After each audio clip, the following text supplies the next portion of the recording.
Welcome to episode 42 of I Thought I Knew How, a podcast about knitting and life and all sorts. I'm your host, Anne Frost, and this episode was recorded on September 3rd, 2020. This episode is the end of season 3. I have lots to talk to you about, and as I was coming up with my list of things for the start of the show, I realized that almost all of them had to do with support. So today we're going to talk about supportive things and listen to some music and hopefully knit a bit. Let's get started. Thank you to Kara Knits for leaving a kind comment with your review on iTunes since the last show. It seems like such a little thing, but rating and leaving a review, even if it's just a few words, helps the show be more visible in the search results and helps more people find it. So thank you for taking the time. While I'm thanking people, I'd like to thank my newest patrons, Marissa, Angie M., Carolyn, and Barbara. Thank you so much for becoming financial supporters of the show. I added your last initial, Angie, because we actually had another Angie come on as a patron last time, and I had to go double check that you're two different people. I really, truly appreciate all my patrons, no matter what level they pledge at. The fact that listeners are willing to come on board as producers of the show makes me feel like I'm doing something right. Thank you so very much. As we finish up this season of the show, I'll be taking time off to regroup. In typical Anne the Planner fashion, though, my time off has turned into a working holiday.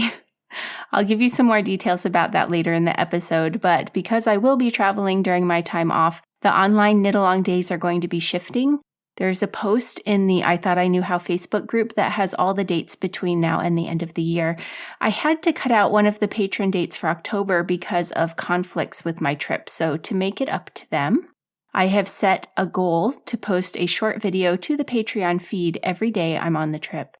The first 2 weeks, I make no promises about the videos being particularly impressive as we will be self-isolating.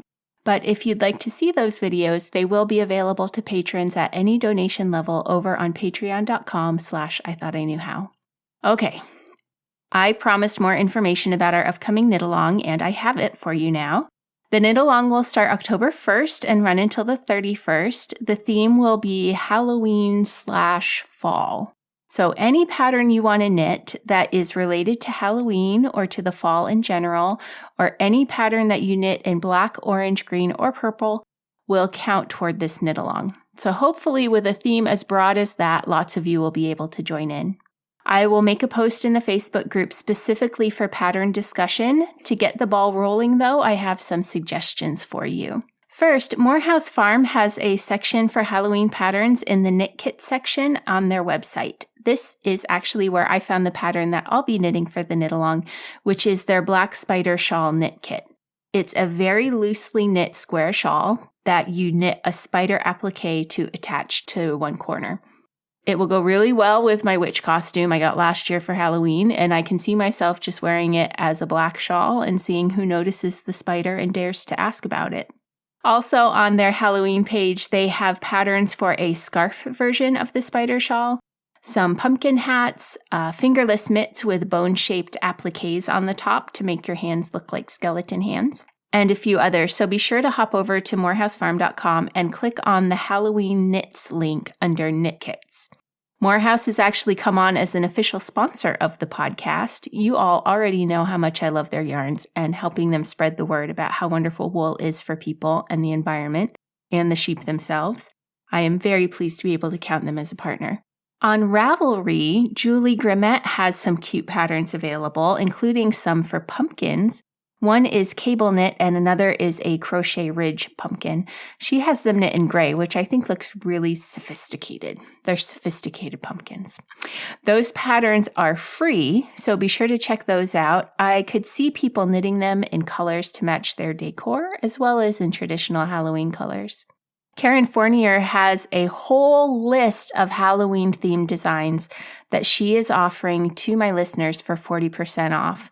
Her designs are under Karen Fournier or Across the Pond Designs. Her Arachnid, Arachnid Junior, and Arachnid 2 are all fingerless mitts with a giant spider worked on them using raised stitches. The Huntsman hat uses the same spider motif as the Arachnid pattern, but the spider takes up the side of the hat. If spiders aren't your thing, she's also included her Hoot and Owl Cowl patterns. They are 2 color stranded colorwork patterns for fingerless gloves and a cowl with an adorable owl motif and lamp posts going around them. The coupon code is ITIKH40. That's for I Thought I Knew How, 40% off, ITIKH40. And it will get you 40% off any of the patterns I just mentioned. Finally, Heidi May from the Velvet Acorn is offering 20% off all her patterns with the code FALL20. She has so many patterns available for knitting and crochet for men and women and children. There are scarves and hats and sweaters, so be sure to look through all of her stuff and take advantage of the discount while you can. But I approached her specifically for this knit along because she has these really cute hooded blankets and cowls that are modeled on children, but I won't judge if you want to make them for yourself. The hoods of the blankets or the cowls are designed to look like various animals. So the Phelan Fawn set is a hooded cowl and mittens that look like a young deer. The Leighton Lamb hood invokes the thought of a sheep. The Polarin Bear set is a bear cowl. I can't go through them all. There are too many to name, dinosaurs and foxes and more. But if you have a costume idea for yourself or a young friend, you may find something to knit or crochet that would make a great addition to the costume, or you may just want to make something to stay warm and add a bit of whimsy to your wardrobe. Again, her code is FALL20 for 20% off any of her patterns. I have a couple of prizes lined up already. Langan Lumos, a hand spinner from Finland, is offering a 100-gram hank of fingering weight merino tussa silk blend yarn in a gorgeous reddish purple color. Poppy's Pom Pom has offered an upcycled fur pom pom. I have 5 balls of Frog Tree Alpaca Sport on offer. 3 are in a coral shade and 2 are in a lime shade. So you can use them in 2 different projects, or you can combine them for a stripey project, or some Fair Isle or mosaic or brioche knitting. I'm sure I'll do some stitch marker prizes too. If anyone out there would like to offer additional prizes, let me know. I will put all the prizes into a post and add it to the Facebook group on or about October 1st when we are set to start. All of the coupon codes for the knit along and links to the shops on Ravelry will be in the Facebook group and in the show notes. So look there and be sure to look for the thread in the Facebook group to share what you plan to knit and offer up any other suggestions you might have. I look forward to seeing what everybody makes. Let's have a song. I told you last time I would probably have some more Jontavius Willis for you, and I am carrying through with that promise. Both of our songs will be from Jontavius for this episode. I have to say, I love this one. I'm sorry if you're not in the mood for the blues today. I get that. Sometimes we listen to the blues because we are blue ourselves, but sometimes we put on the blues because it feels good to put on the mood for a few minutes and then go back to our day feeling grateful we're not blue at the moment. And sometimes we're just so peppy that the blues can't touch us. If you can't come down to appreciate this song right now, that's okay, but come back and listen to it another time because it is such a fantastic song. This is Jontavius Willis with Resting on My Mind.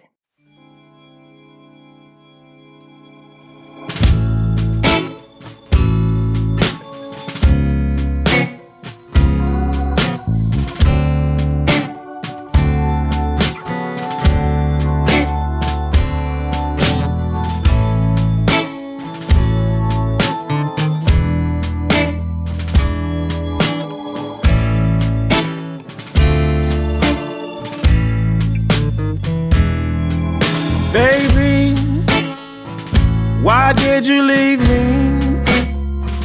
Why did you leave me behind? I don't know where you're sleeping, but you're resting on my mind.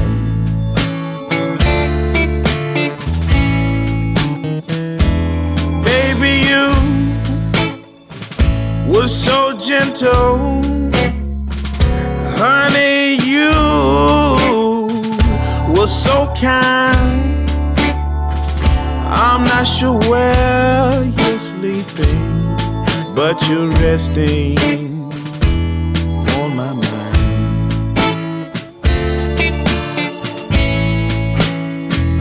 I said when you left me, oh darling, I swear it did burn.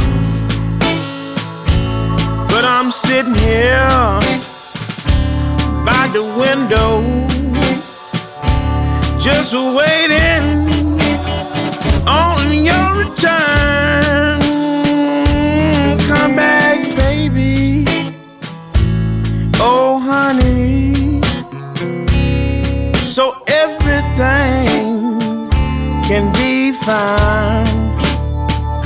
I'm not sure where you're laying down tonight, baby, but you're resting on my mind. You got it for yourself.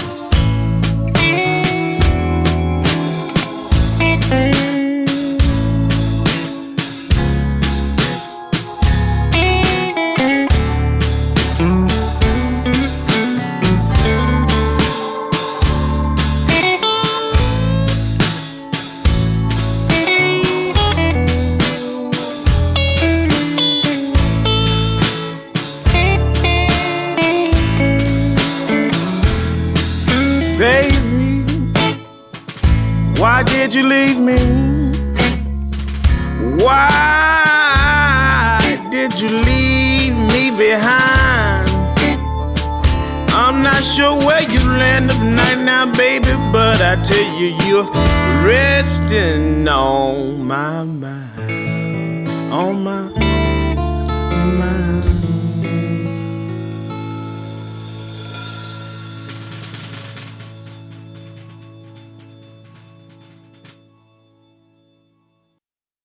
You guys, we need to talk about stitch markers. I am not anti-stitch marker. I want to get that out right at the top of this address I am embarking on. Making and selling stitch markers was my first mommy business enterprise. I love pretty stitch markers. I have lots and lots of them, and even though I make lots and lots to give other people, I still can't resist picking up more of them when I see one that I find particularly wonderful. But the world has gone crazy with stitch marker use lately, and it's really starting to get to me. It might be just that I had 2 projects in close succession that went radically overboard on the stitch marker use. The most recent is the one I'm working on now, which is Stephen West's Painting Brick Shawl. Incidentally, I love the pattern. It feels like I'm knitting stained glass because the main color is black and the other colors I'm using are really bright or bold. You knit a few rows of the black before switching to knit a few rows of one of the colors, but you periodically slip 3 of the black stitches so you end up with the row of color being broken up into bright bricks of color. The way he incorporates the increases and decreases is wonderful, and when I'm done, I'm going to have a massive, amazing Technicolor dream shawl to wrap up in. I have no complaints at all about this pattern until I got to the border. Because at the border, he has you start using stitch markers. And again, that's okay. I love stitch markers. They're jewelry for my knitting. But he did this thing that I'm seeing more and more often with patterns, and it's really making me batty.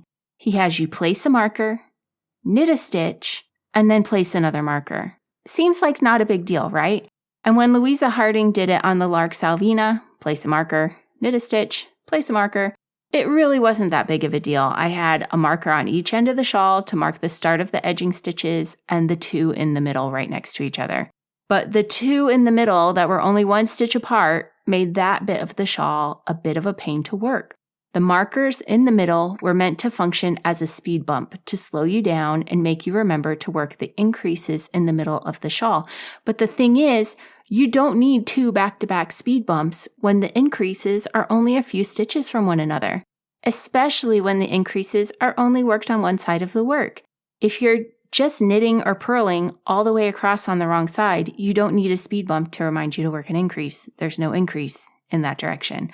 1 stitch marker at the start of the increase section, even if you will be working multiple increases, is fine. So as we did the Lark Salvina knit along, we had a video to show you how to read your knitting so you could get rid of those stitch markers and just knit and pay attention.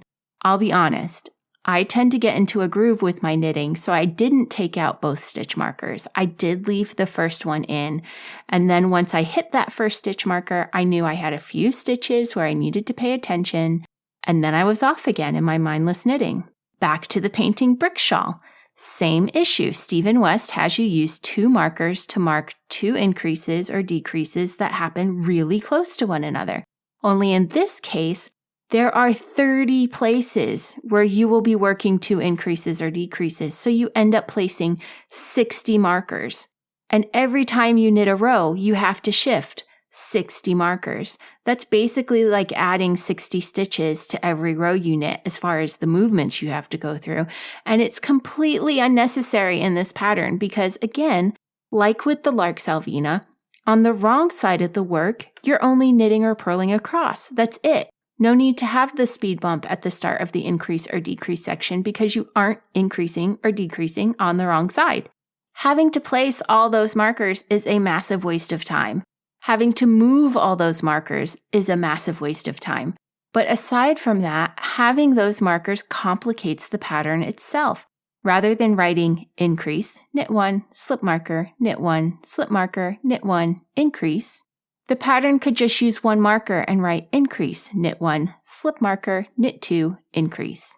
Instantly, you'd have half as many stitch markers on your work, half as much added weight, half as much time wasted moving markers from one needle to the other, and a much less complicated pattern. I blame the internet for this. When we were getting all of our patterns in paper form, a pattern might tell you to place markers to mark the start of a round or to mark a raglan increase. It might suggest you use markers between pattern repeats if you wanted to, but it was a rare thing that it would tell you to slip your marker. Of course you have to slip your marker when you get to it. What else are you going to do with a marker when you get to it? Any information that could be deduced by the knitter was left unsaid on paper patterns because patterns needed to fit on as few sheets of paper as possible. But now we have the internet, and people can buy their patterns online and only print them if they're worried about running out of power on their handheld device. So now designers basically have an infinite amount of space to use to format their patterns. A multi-size sweater pattern in a magazine in 1995 might take up 3 pages. Now a basic shawl pattern runs to 8 pages. A sweater pattern can go well into the double digits, and designers have the space to hold a knitter's hand through the entire process. It saves them having to deal with emails from beginners, and it saves the beginners some frustration. Those are both good things. But I think that it's also keeping people from shifting from advanced beginners to intermediate or expert knitters. I know I'm sounding like a crazy old lady shaking my cane at the youngins, but I think the result of this is that we are starting to lose the skill of reading our knitting. Once a row is knit and we're on to the next one, we don't think about what we've done before. We are less likely to look for goalposts in our work. We become glued to the pattern and the stitches we are on rather than the development of the bigger picture. We get scared by a mistake and freeze rather than reasoning out where the problem happened and taking corrective measures. Stitch markers. They are useful when they are used as tools, but not when they become the knitting equivalent of a helicopter parent. Stitch markers make sense at the start of a round, to mark the repeated sections of a pattern, and to mark where increases or decreases are going to happen, but they don't need to mark every single stitch of the increase or decrease section or every stitch of a lace pattern. They start to hobble people rather than help them. You can also use different stitch markers to signify different things. I think a lot of people know to use a different marker to mark the start of a round when you're using more than one marker on your project. But if you are working raglan increases and need to also mark other elements of your pattern, you can use the same type or color marker for the raglan and another type or color for the other elements. If you have to work from multiple charts as you knit across your work, you can use different markers to delineate the transitions from one chart to the next, and just remember that red is the start of chart 1, blue is chart 2, etc. The Stephen West shawl I'm working on has a chevron border, which is worked by increasing in one area and decreasing in the other. So I have a long dangly stitch marker marking where I need to increase and a ring style stitch marker where I need to do my decreases. I only need to look at the pattern every 4th row now because the stitch markers work as reminders for what I need to do. Of course, you wanted me to have 2 stitch markers at each spot, but no. I refuse. 1 is enough to remind me that I need to increase over the next 5 stitches or decrease over the next 5 stitches. I don't need 2. Stitch markers can be utilitarian or they can be bling. They can be tools or crutches. Be mindful of how you use them and whether you need them at all. Just because a designer suggests them, are they really necessary? Or can you exert another brain cell and a half in order to save yourself a lot of time and motion with your project? Just something to think about.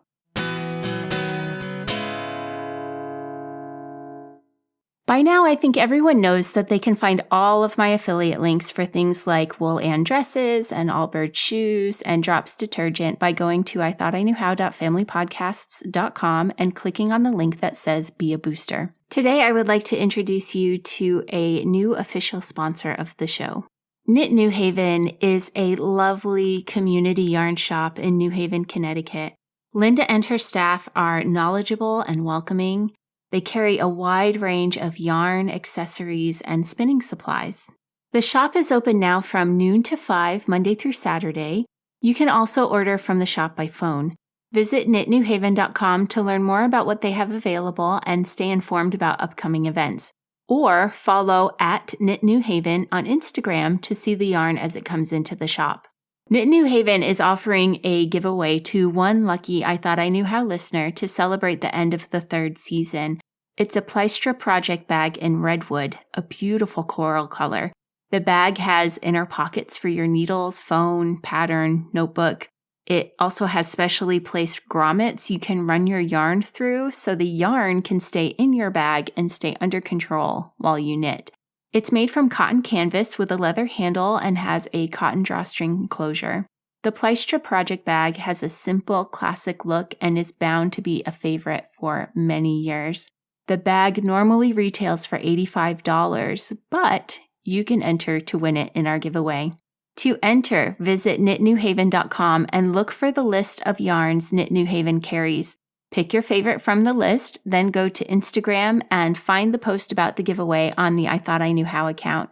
Leave a comment on that thread naming your favorite Knit New Haven yarn.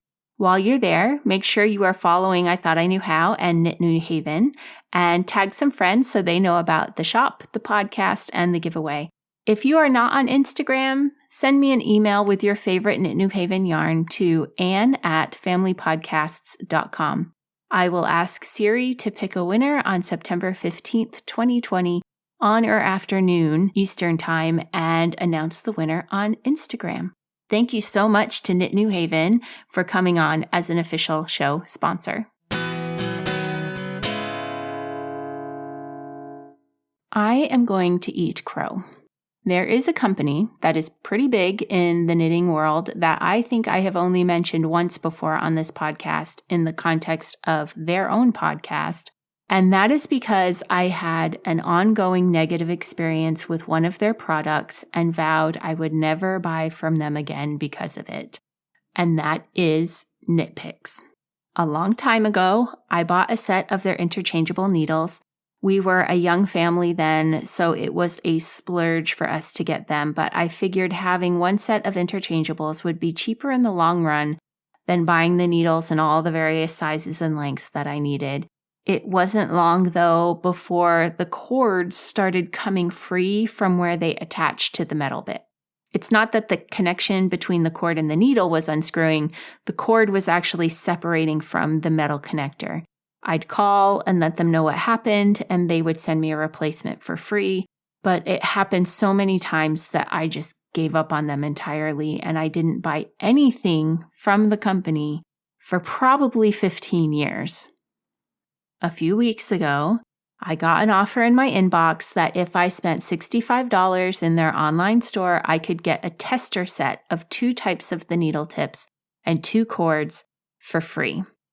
I will admit I'm also not a fan of their yarns. Maybe that will be another eating crow moment down the line, but I have so much yarn around me, it's going to be ages before I need to buy more anyway. So I went to their store and looked at their book selection because I figured the books are from various publishers, not necessarily from Knit Picks, so I didn't have to worry about the quality of the books.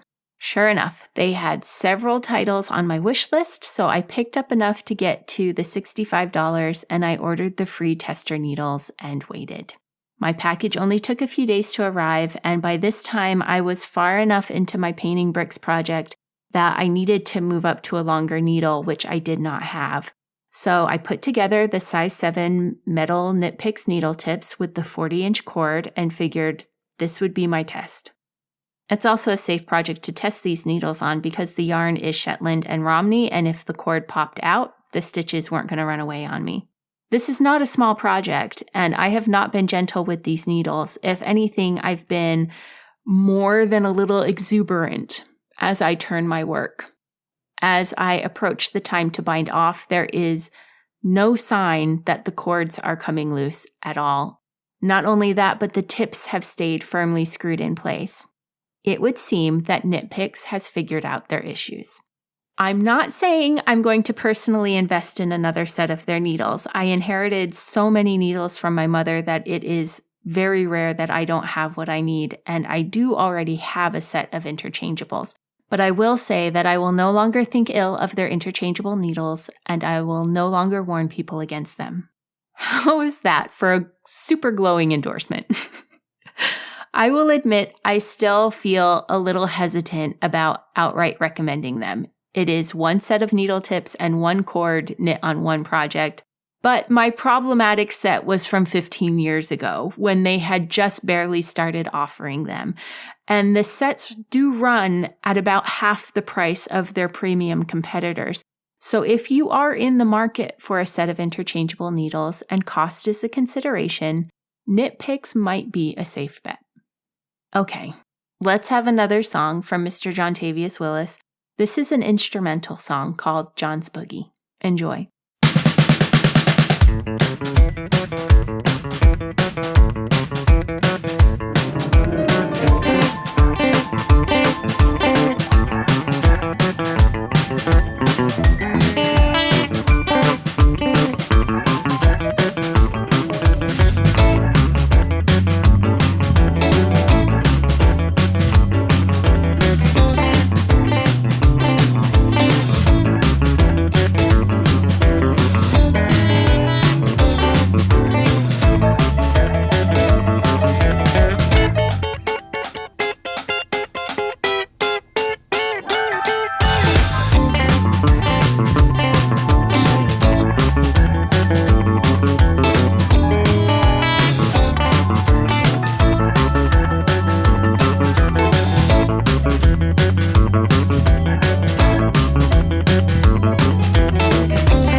A few more things before I go. Actually, quite a few things. Stay with me. We are headed into a hiatus, so let's clear a few things off the docket. Listener Marilee has an interesting PhD project that I want to make sure you are all aware of. She is a researcher at the Duncan of Jordanstone College of Art and Design at the University of Dundee, trying to define the connection between creative practice and innate sensitivity. Her research project is titled An Investigation of Creative Practice as a Shield for Innate Sensitivity. In a nutshell, she believes there is a direct correlation between being highly sensitive and being an artist. Marilee is using knitting as her main focus. Her main project will be launching in September and is called This Is Me, Knitted, and she's hoping to find participants from all over the world. This Is Me Knitted is an opportunity for you to knit yourself, a small 8-inch or 20-centimeter version of you.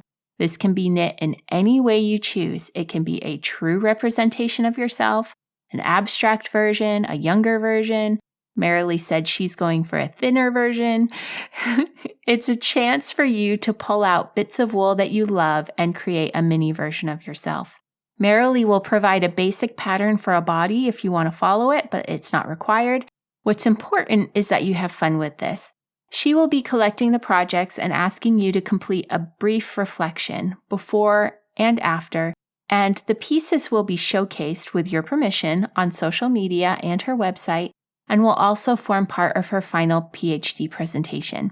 Marilee plans to continue to give presentations regarding high sensitivity and creativity and use these beautiful pieces to showcase just how amazing, different, and creative we all are. You will be invited to her final presentation and other events as they take place. You do not have to identify as a highly sensitive person to be part of this. Just be willing to have some fun and knit a mini you.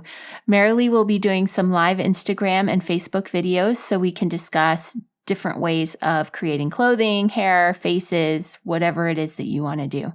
Follow Marilee by Design on Instagram and Facebook to see upcoming announcements about the project. And I'll be sure to put links to her social media pages in the show notes for people to find. A quick reminder that the Online International Fiber Festival is coming up on November 9th through the 16th, 2020. The old festival from May will be moved, hopefully, rather than being taken down, but it may well disappear if I can't get that figured out. Craftsy has relaunched, so if you have been waiting to join up so you can do those classes from the first festival, now is your chance. Mark your calendars for November 9th, and I'll keep you updated as shopping and class prep lists are available. Another reminder that the MRI Maakers are still selling patterns and finished items to raise funds for the Shetland MRI Scanner Appeal. Find those at mrimaakers.com. I would love to see them raise over £100,000 before the appeal reaches its ultimate goal of the £1.65 million needed to buy the scanner. I'm really quite excited about this last thing I want to share with you, but I'm also a little nervous because they aren't done yet and in the bag and ready to release, and what happens if something happens, you know? But as it stands, many of the people and companies involved with Shetland Wool Week will be producing virtual content to release during that last week of September and into October. As part of that, I will be interviewing some crofters, yarn producers, designers, and more to be released on the Jamieson and Smith YouTube channel.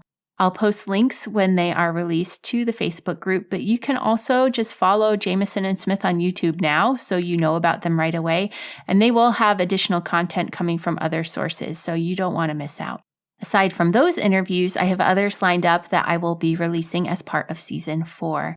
And finally, I started this episode by saying that it really boiled down to talking a lot about support. Stitch markers support our knitting as long as they don't become burdensome. My support for knit picks underwent a change. I'm ending the season with official sponsorship from Knit New Haven and Morehouse Farm and new patrons who are supporting the show directly. Marilee is turning to support from the knitting community for her PhD project. The MRI Maakers are drumming up support for a healthier Shetland. Jamieson and Smith is supporting the knitting community on Shetland by providing a space and format to spread information. The Velvet Acorn, Across the Pond Designs, Long and Lumos, and Poppy's Pom Pom are all supporting our upcoming knit along, which will help to continue to build a sense of camaraderie and support in our little corner of the knitting community. There is a story that is often attributed to Rabbi Chaim of Rom Shishok, but many versions of this story exist in many cultures. The story is that a man was taken on a tour of hell. He saw people seated around a giant pot of food, and each had been given a very long spoon, so long that no matter how they tried, they couldn't angle the spoon so that the food could get to their mouths. The people could see the food, could smell the food, but they were wasting away because they couldn't eat the food. Then the man was taken on a tour of heaven, and he saw the same thing. People were seated around a giant pot of food with their very long spoons, but this time the people looked healthy and happy because they were using their spoons to feed each other. As we end Season 3, I want to say thank you for feeding me with your kind words, encouragement, friendship, and support. And I hope that, in turn, you have felt supported by this podcast and the online communities that have grown around it. It's really been a joy to be able to connect with so many of you. Patrons, I will see you on the Patreon feed with my travelogue videos starting in just a few days. Everyone else, I will be around in my social media accounts. I should be back with new episodes toward the end of October. In the meantime, thank you for listening and knitting with me for a bit. If you would like to support the show, please visit patreon.com/IthoughtIKnewHow to make a monthly pledge. You may also consider making a purchase from one of our affiliates by visiting the website IthoughtIKnewHow.familypodcasts.com and clicking the link at the top that says Be a Booster. While you are on the site, you can also find the show notes for each episode. And thank you ever so much to Knit New Haven and Morehouse Farm for sponsoring the podcast. Find me on my social media accounts as I Thought I Knew How, except on Twitter, where it's just Thought I Knew How. The groups on Ravelry and Facebook are both called I Thought I Knew How Podcast. Until next time, may you be blessed with stitches that never drop, yarn without joins, and plenty of time to knit.